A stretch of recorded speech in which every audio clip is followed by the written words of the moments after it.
Into the Fold is a podcast on mental health issues, produced by the Hogg Foundation for Mental Health. I'm your host, Ike Evans.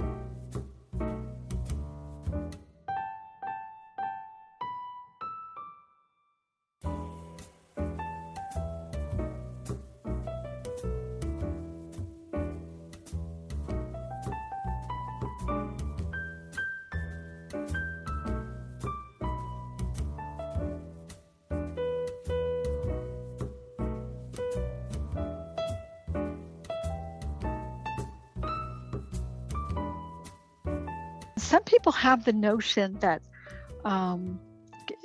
children's grief is less significant somehow, that, they'll forget when they grow up, they'll all be fine. But what we don't realize as adults is that we know that children grieve. One, they do grieve differently. They grieve developmentally.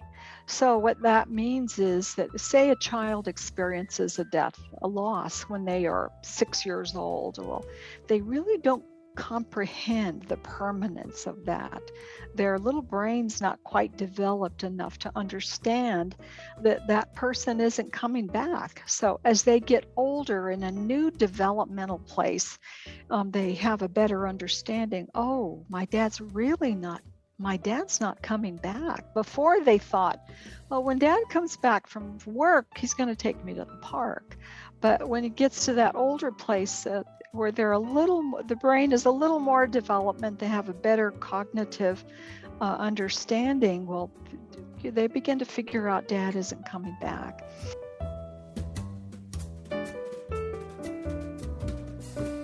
You know, when kids experience COVID deaths, it was much more difficult than other situations because, one, they didn't get to say goodbye to their loved one. You know, dad contracted COVID, but nobody really knew how bad it was.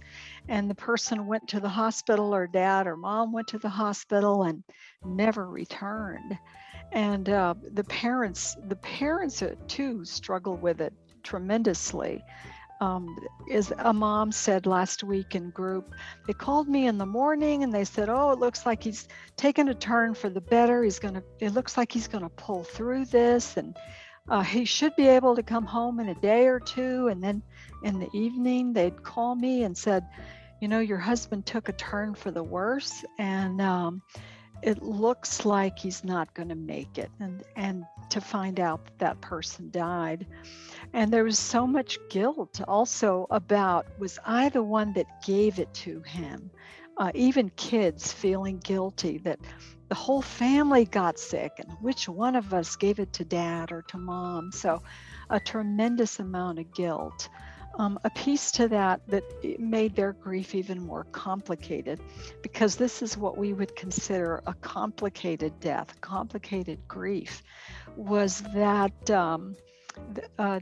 no funerals. The person, most of these families, their loved one ended up being cremated, whether they wanted that or not, because that's what they were doing at the funeral home. And it took, in some cases, months to get those ashes back. So there was no service waiting for the ashes. This summer, I see the funeral home just packed daily as I drive by, because some of those families are barely having those services. So, and those families that were able to, what was the limit? 10, at our funeral homes. And they said, the kids said, I missed my family being there, or my friends, or I wasn't able to have my extended family. And then you take that even a step further. The funeral's over, everybody goes home, and nobody can come by and give support to the family, compounding their grief even more so.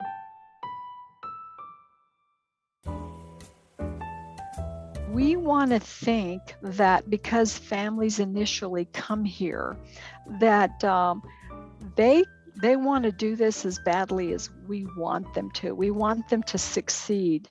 But sometimes families have other things going on. And sometimes they have secrets that they don't want known. And God forbid they should bring their kid and the kid tell that secret, whatever that may be. So, and they don't return. And volunteers will say to me, Laura, did you all call them and remind them? Yes, we did. Well, why didn't they come back? I don't know that reason. Sometimes families just aren't ready, or they're not in a place where they can do this work yet, because it is work on their part as well.